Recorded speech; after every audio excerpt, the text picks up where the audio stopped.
ये चाबी मेघ के दरवाजे के ताले की है, रुद्र की मां ने कहा। क्या? मेघ के दरवाजे की सबने एक साथ हैरानी के साथ कहा। पर यह चाबी नकली है, क्योंकि असली चाबी के दांत थे और इस चाबी में दांत नहीं है। किसी ने इसे असली चाबी की तरह बनाने की कोशिश की है, पर वो बना नहीं पाया। रुद्र की मां ने कहा। क्या आपको पता है असली चाबी कहां पर है? अजय ने पूछा। नहीं, मुझे नहीं पता। आखिरी बार मैंने उस चाबी को रुद्र के पापा के पास देखा था, पर उनके मरने के साथ ही वो राज भी मर गया। सिर्फ वही जानते थे कि उन्होंने वो चाबी किसे दी है या कहां पर रखी है। पर गौरी को कैसे पता कि मेघ गांव के दरवाजे की चाबी ऐसी दिखती है और उसने चाबी गुड़िया के अंदर क्यों छुपाई? अर्जुन ने कहा। क्या गौरी का कनेक्शन मेघ गांव से है और क्या वो आप लोगों को पहले से जानती थी? अजय ने पूछा। गौरी का कनेक्शन मेघ गांव से है या नहीं ये तो मुझे नहीं पता, पर हम उसे पहले से नहीं जानते। जब मैं मेघनाथ मंदिर गई थी और उस पहाड़ी पर बेहोश हो गई थी, तभी मैंने गौरी को पहली बार देखा था। वो मुझे अपने घर ले गई थी, वहीं पर मुझे होश आया था। और ये बात अजय बेटा मैं तुम्हें पहले ही बता चुकी हूँ, रुद्र की मां ने कहा। जी आंटी जी, इस चाबी से एक बात तो साफ हो गई कि गौरी आपके घर रुद्र से शादी नहीं करने आई थी, बल्कि एक प्लानिंग के साथ आई थी। हो सकता है वो आपके घर में एक दरवाजे की चाबी ढूंढने आई हो। आज से 18 साल पहले मेघ गांव की औरत को जिंदा जला दिया गया था। आपको तो याद ही होगा ना आंटी जी? हाँ याद है बेटा, रुद्र की मां ने कहा। उस समय मैं 10 साल का था, पर जितना मुझे पता है उस औरत को तीनों गांव के सरपंच ने मिलकर जलाया था। उस औरत को क्यों जलाया गया था वो सिर्फ तीनों सरपंच ही जानते थे, और रुद्र के पिता भी तो सरपंच ही थे ना, बलमा टोला के।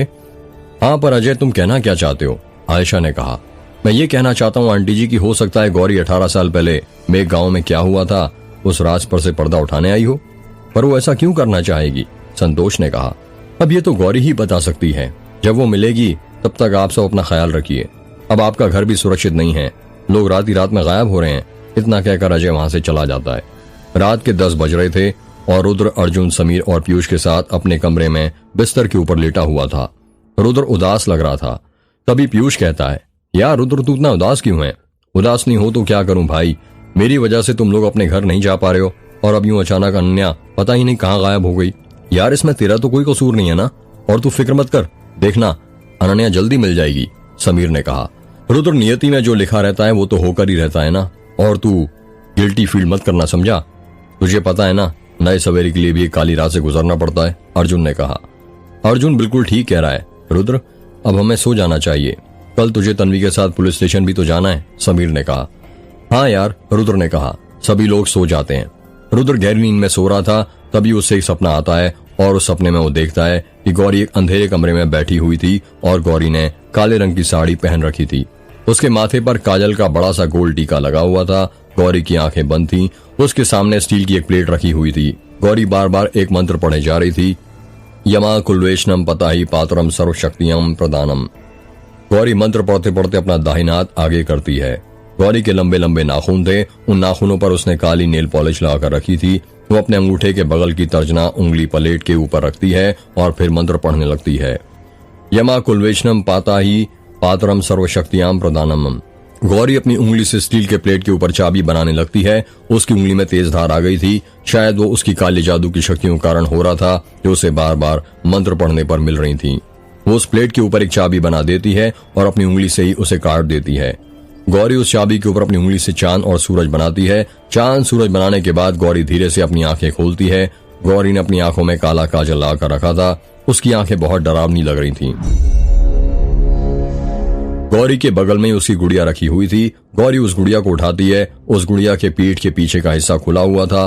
गौरी उस चाबी को उस गुड़िया के पीठ के अंदर रख देती है और सुई धागे की मदद से उस गुड़िया की पीठ को मंत्र पढ़ते हुए सिल देती है, ओम नमो कामाख्या देवे अमुक मावश्य कुरु स्वाहा। जब गुड़िया की पीठ सिलकर हो जाती है तो गौरी उस गुड़िया को अपने पलंग पर रख देती है। गौरी के घर के अंदर बहुत सारी गुड़िया रखी हुई थी, पर सब अलग अलग थीं। गौरी अपने घर से बाहर निकलती है। घर के बाहर कड़ी धूप निकली हुई थी। गौरी के घर के सामने एक पीपल का पेड़ था। गौरी उस पीपल के पेड़ को हाथ लगाती है और अपनी आंखें बंद कर लेती है। ऐसा लग रहा था गौरी उस पेड़ से बात कर रही हो। वो अपनी मुंडी हाँ में हाँ मिला रही थी। फिर अचानक से वहां जंगल से होते हुए मेघनाथ मंदिर वाली पहाड़ी पर जाने लगती है। रुद्र अपने सपने में देखता है कि उसकी माँ आगे आगे चल रही थी और गौरी उनके पीछे पीछे। गौरी के हाथ में पता नहीं कहां से नींबू आ गया था। गौरी अभी भी अपने में मंत्र पढ़े जा रही थी, ओम नमो कामाख्या देवे आमुक मावश्य कुरु स्वाहा।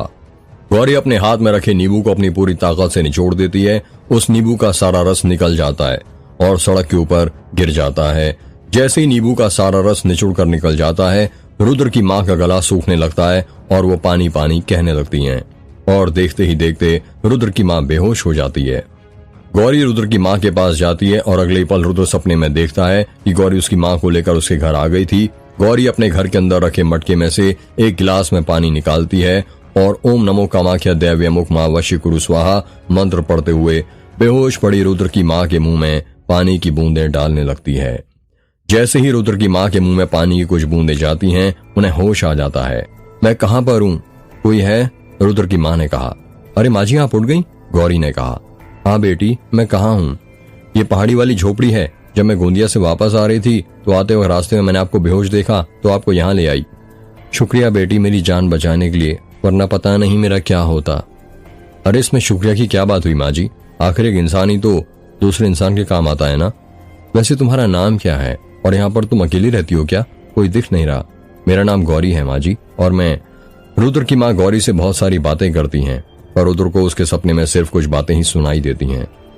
थोड़ी देर बाद रुद्र की माँ वहां से जाने लगती है और जाते वक्त गौरी अपनी गुड़िया रुद्र की माँ को देने लगती है, पर रुद्र की माँ वो लेने से मना कर देती है। पर बार बार गौरी के जोर देने पर रुद्र की माँ वो गुड़िया रख लेती है। गौरी रुद्र की माँ को उनकी कार तक छोड़ कर आती है और अपनी झोपड़ी में वापस आकर बहुत सारी नीचे पड़ी गुड़िया में से एक गुड़िया निकालती है। वो गुड़िया रुद्र की माँ की तरह लग रही थी, वो साड़ी पहनने का तरीका और वही चेहरा। गौरी अपने हाथों से रुद्र की माँ की तरह दिखने वाली गुड़िया की गर्दन मोड़ने लगती है। उस गुड़िया की गर्दन में से खून निकलने लगता है। रुद्र अपनी माँ की गुड़िया में से खून निकलते हुए देखकर डर जाता है और जोर जोर से चीखने लगता है, नहीं नहीं नहीं, और उसकी नींद खुल जाती है। रुद्र की आवाज सुनकर अर्जुन कहता है, क्या हुआ रुद्र, तू ऐसे चिल्ला क्यों रहा है? यार मैंने एक बहुत डरावना सपना देखा। कैसा सपना? रुद्र अपने सपने के बारे में अर्जुन को सब बताता है कि उसने सपने में क्या क्या देखा था। क्या कहा? तूने अपने सपने में गौरी को देखा?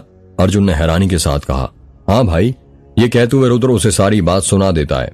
सब कुछ सुनने के बाद अर्जुन कहता है, यार जिस तरह से तू मुझे बता रहा है, मुझे ऐसा लग रहा है कि गौरी आंटी जी को अपने वश में कर रही थी। क्या? हाँ, क्या तुझे याद है गौरी कौन से मंत्र का जाप कर रही थी? रुद्र कुछ याद करते हुए कहता है, हाँ वो कुछ ओम नमो कामाख्या दैव्य मुख माँ वशीकुरु ऐसा बोल रही थी बार बार। ये तो कामाख्या वशीकरण मंत्र है। कामाख्या वशीकरण मंत्र मतलब? देख, जैसे अलग अलग प्रकार के भगवान और जादू टोने होते हैं, वैसे ही अलग अलग प्रकार के वशीकरण मंत्र होते हैं। कामदेव वशीकरण मंत्र, मोहिनी वशीकरण मंत्र, गायत्री वशीकरण मंत्र, शाबर वशीकरण मंत्र, और सबसे ज्यादा ताकतवर और इफेक्टिव होता है कामाख्या वशीकरण मंत्र। इस कामाख्या वशीकरण मंत्र में क्या होता है? कामाख्या वशीकरण मंत्र का प्रयोग सबसे ज्यादा बंगाल में किया जाता है, क्योंकि बंगाली तांत्रिक काम रूप कामाख्या को सिद्धि का मंत्र मानते हैं। इसलिए अनेक मंत्रों में कामाख्या देवी को संबोधित किया जाता है। ऐसा माना जाता है कि कामाख्या देवी अत्यंत उग्र हैं। यदि कोई इनकी साधना निष्ठा पूर्वक करे तो सिद्धि कभी खाली नहीं जाती है। मतलब माँ गौरी के वश में है। वश में है नहीं पर थी जब वो उससे तेरी शादी करवाने वाली थी, वरना तू खुद सोच, एक अनजान लड़की से कैसा आंटी जी तेरी शादी कराने राजी हो जाएंगी?